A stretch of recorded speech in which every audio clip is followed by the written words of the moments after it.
Está grabando. Bueno, buenos días a todas las que están presentes. El día de hoy la psicóloga Jacqueline Arqueros de la Unidad de la Salud de la Promoción Psicológica de los USACH hablará sobre intimidad y extimidad. Así que cuando quieras, Jacqueline, puedes comenzar. Hola, buenas tardes.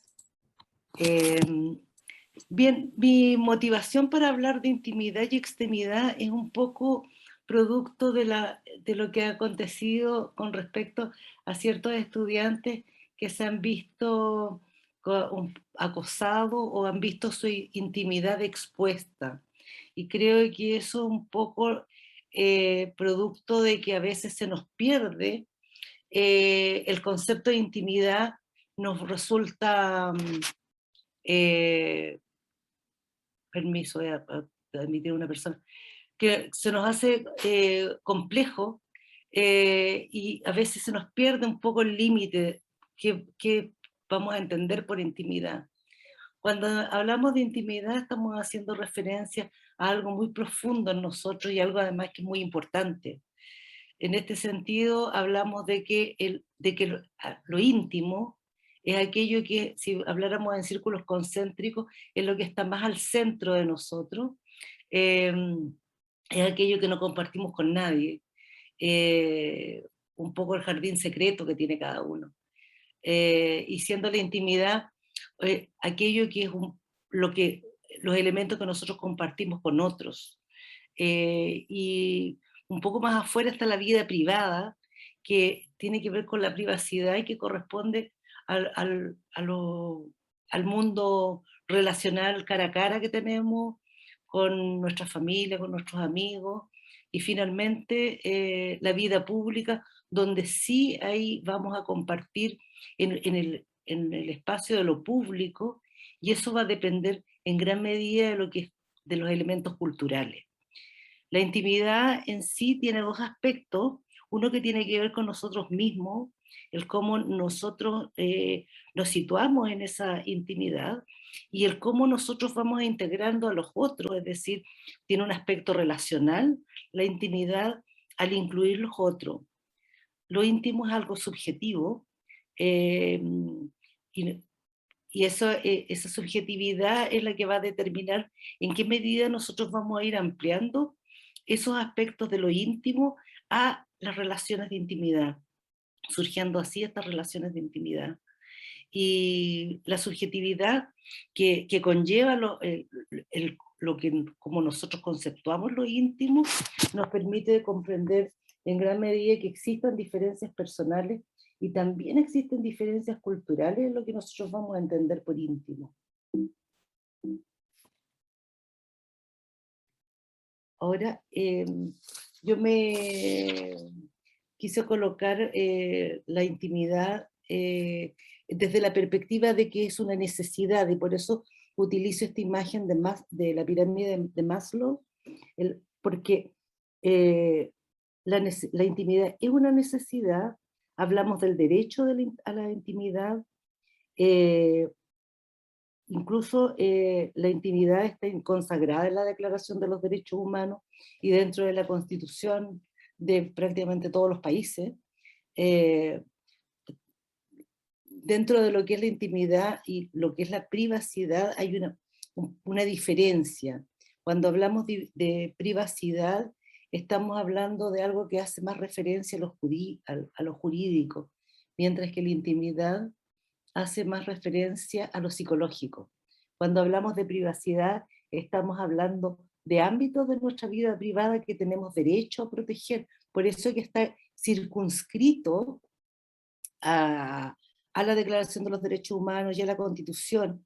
De esos ámbitos que nosotros tenemos derecho a proteger de cualquier intromisión.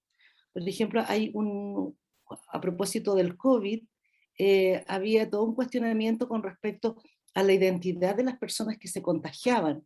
Estaba dentro de lo privado probablemente. Se entiende que si hay una persona, por ejemplo, en un condominio que está contagiado, normalmente se dice en el condominio que hay alguien que está contagiado, pero no se hace público la identidad de la persona. Ahora, claro, en la medida que nosotros vamos saliendo hacia afuera de lo íntimo, vamos quedando un poco más expuestos. Ahora, el hecho de que nosotros estemos fuera del ámbito más privado, no necesariamente estamos expuestos completamente, porque también, y dentro también de las leyes chilenas, está lo que se conoce como el derecho al honor, que tiene que ver con cómo preservamos nuestra fama, nuestra reputación, que no pueden estar puestas eh, en el tapete público. Muchas de las cosas que nosotros eh, podemos hacer, eh, y si lo miramos desde el ámbito de la salud, por ejemplo, la OMS define salud como un bienestar completo, ¿cierto? Desde el punto de vista de lo físico, lo mental y lo social. Eh, y ese bienestar es que probablemente es lo que nos sirve como de eh, orientación para tener claro cuándo necesitamos preservar nuestros actos de los otros. La intimidad puede estar relacionada, por ejemplo, con el ámbito del anonimato, que generalmente las figuras públicas tratan de proteger debido a su sobreexposición, pero también nosotros muchas veces recurrimos al anonimato, que es una especie de invisibilidad de nuestra identidad y que puede provocar o facilitar cierta desinhibición de ciertos actos. Cuando esto se nota cuando mostramos algo que solo lo hacemos porque nuestra identidad está escondida. Por ejemplo, podemos decir que la web, las personas se sitúan entre dos polos. Hay personas que dejan toda su información como pública y otros que se imponen en el anonimato más absoluto.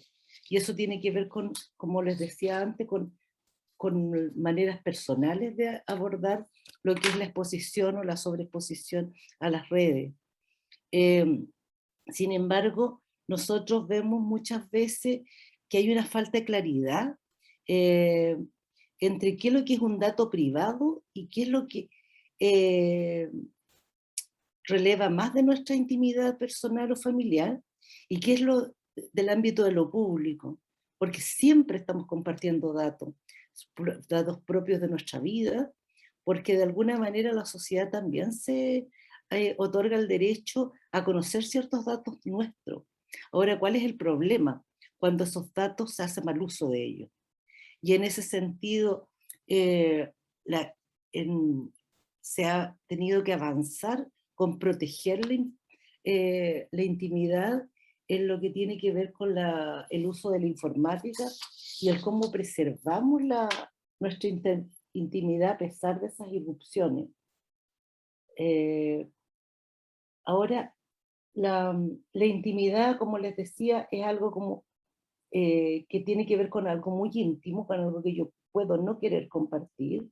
Y en ese sentido, hay un proceso que está estudiado no por un psicoanalista bastante famoso. Lacan plantea lo que es la intimidad como un lugar donde nosotros eh, eh, vamos a estar fuera de lo íntimo, pero sin estar en la vida pública. Eh, Ahora hay otras personas, y un poco la definición que más me gusta, que se entiende la extimidad como un proceso a través algunos aspectos de mi yo más íntimo, los coloco frente a la mirada de los otros. ¿Y qué es lo que busco? Normalmente busco que eh, esos elementos sean validados por los otros. Eh, y ahí un par de preguntas que es interesante plantearse: ¿qué es lo que muestro? ¿Y para qué lo muestro? Eh, Entendiendo que la extimidad no es lo opuesto, sino que más a la intimidad, sino que es más bien una prolongación de la intimidad. Porque se trata de mostrar algo de forma voluntaria y a conciencia, que, eh, que son elementos que yo voy a poner para conectar con mi público, con este público de las redes, esencialmente las redes sociales, o en la vida, digamos, eh, presencial, que es lo que yo comparto. em, de alguna manera nosotros colocamos ciertos elementos de nuestra vida íntima en el dominio de lo público. ¿Y para qué? Para lograr recibir una respuesta sobre el valor de aquello que mostramos. De alguna manera yo pongo a la mirada de otros y espero una retroalimentación. Em, Probablemente el proceso de victimidad tiene sentido en la medida que que el interlocutor es conocido o reconocido por nosotros como alguien que puede validarnos y nos va a permitir un conocimiento recíproco en ese sentido. Eh, por ejemplo, en Internet la presencia del otro es absolutamente real, sin embargo yo la puedo ignorar. Puedo establecer vínculos ligeros normalmente, ¿cierto? Pero que yo puedo activar en cualquier momento, es decir, yo puedo, me conecto con aquel que está conectado en una red social y esa persona pasa a ser alguien más conocido, más cercano, pero que no son íntimos. Y es ahí donde nosotros tenemos que tener claro que estamos un poquito afuera, pero no podemos permitirnos aquellos hechos que relevan de nuestra intimidad y que después nos pueden hacer sentir que nos expusimos demasiado. Porque igual el deseo, eh, hay un deseo de mostrarse en el ser humano. eh, es la mirada del otro que nos hace existir. Eh, Nosotros necesitamos, para construir nuestra autoestima, eh, partir de la intimidad. Necesitamos tener esta intimidad construida como base de la autoestima, pero la construcción completa de la autoestima va a poder ser posible en la medida que nosotros demos ese paso a a la extimidad, porque al saber que nosotros podemos esconder ciertos aspectos nuestros, entendemos que también podemos mostrar otro. O sea, podemos hacer esa diferencia. En la medida que nosotros vamos construyendo el yo público, vamos construyendo la autoestima conforme a las normas sociales que son valoradas por nuestro entorno y que nosotros vamos interiorizando como nuestros valores. Porque muchas veces es para recibir la aprobación y el apoyo de los demás que nosotros compartimos. Y aquí, haciendo un poquito de historia, probablemente hay el punto de quiebre que hizo que la intimidad se fuera volcando al exterior, fue la aparición de los reality. Cuando un reality, el objetivo es mostrar acontecimientos, ¿cierto?, de la vida real que le ocurren a personas comunes y corrientes, y generalmente nos focalizamos en los dramas y conflictos que conlleva la cotidianidad de este tipo de programas, que eh, y estos programas hicieron que la intimidad pasara a la esfera de lo público. Y de ahí se dice que hay una actitud, ha dado paso a una actitud bastante voyerista por parte del público y que se fue normalizando con el tiempo. En la medida que los otros muestran su vida, nos va pareciendo normal, vamos normalizando y vamos aplicando un fenómeno de imitación que nos acostumbramos a ver y que nos vean. Y ahí es donde a veces nos resulta un poco difícil establecer ciertos límites. Por ejemplo, las redes sociales despiertan la comparación, eh, nos comparamos y nos comparamos a veces, y si estamos con un ánimo disfórico probablemente vamos a salir mal parados de esas comparaciones. Por eso es importante hacer un esfuerzo por no compararse. Es necesario también preguntarse siempre que es importante mantener en la esfera de lo privado. También escucharse. Cuando uno siente el menor indicio de resistencia a compartir algo, no hay que hacerlo. Una vez que uno ya compartió algo, ya no nos pertenece en lo íntimo. Por lo tanto, quedamos expuestos en esos ámbitos que compartimos. Eh, y aquí es importante nunca transgredir nuestros límites, porque y eso lo vemos bastante en la clínica cotidiana, cuando las personas han traspasado por algún motivo ese límite, eh, se ven bastantes consecuencias a nivel de afectivo. Muchas veces encontramos esas sensaciones de abuso, de culpa, de vergüenza, también de tristeza, sentimiento de tener menor valía, en la medida que no tenemos nada que mostrar, por ejemplo, que a veces puede ser más grave, o el no tener seguidores que lo quieran ver. De alguna manera, acumular likes es como una búsqueda de reconocimiento, de ser aceptado, de vincularse, de una búsqueda de afecto. Eh, Estos likes eh, juegan un rol muy importante en lo que es el sistema de recompensas del cerebro, que este sistema es el encargado de mediar las sensaciones de placer en el organismo. Estos likes se van constituyendo en estímulos que generan placer.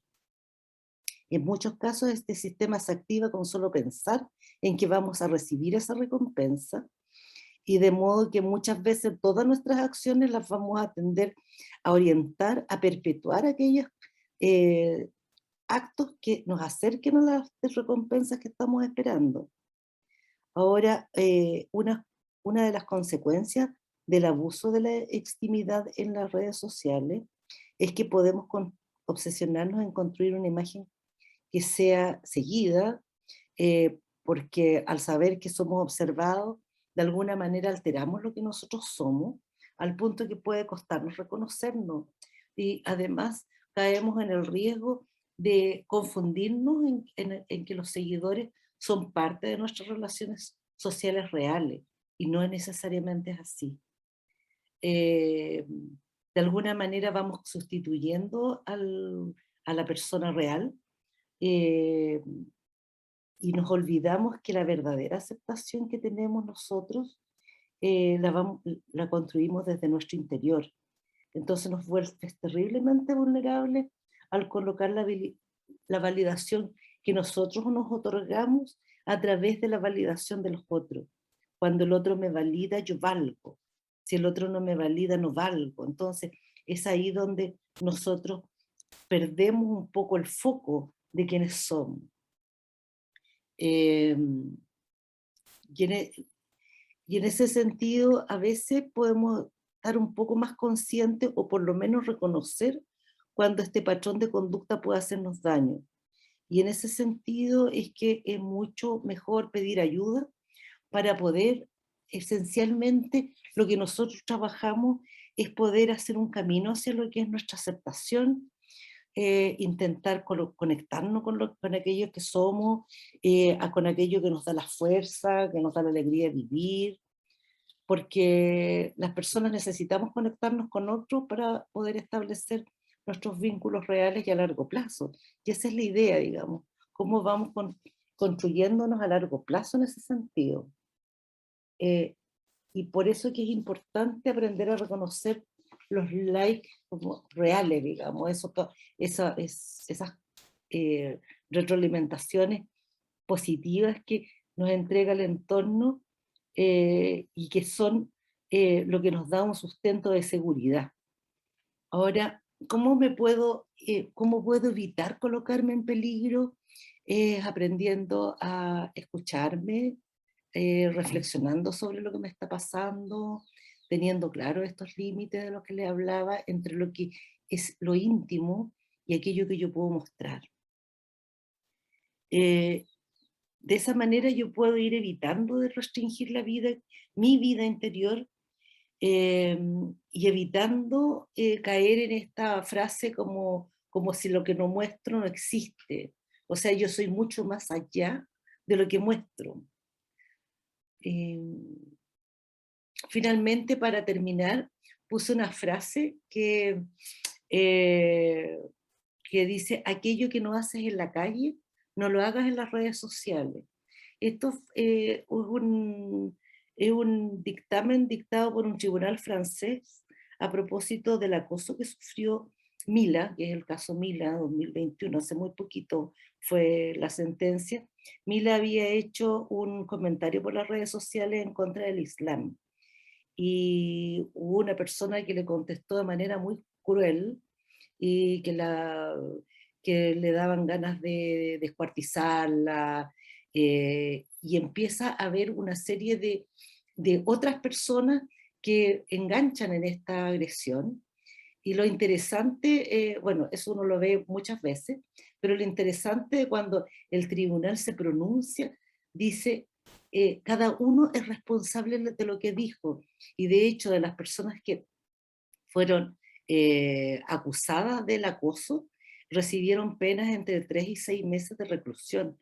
Eh, Porque lo que hizo el tribunal fue una búsqueda de que cada persona se hiciera cargo de sus conductas violentas y, y por eso finalmente terminan con esta frase: aquello que no lo vas a hacer en la calle, que no puedes hacerlo en la calle, que hay unas limitaciones de tipo que la presencialidad te lo impone, no caigas en el hecho de poder hacerlo a través de las redes sociales.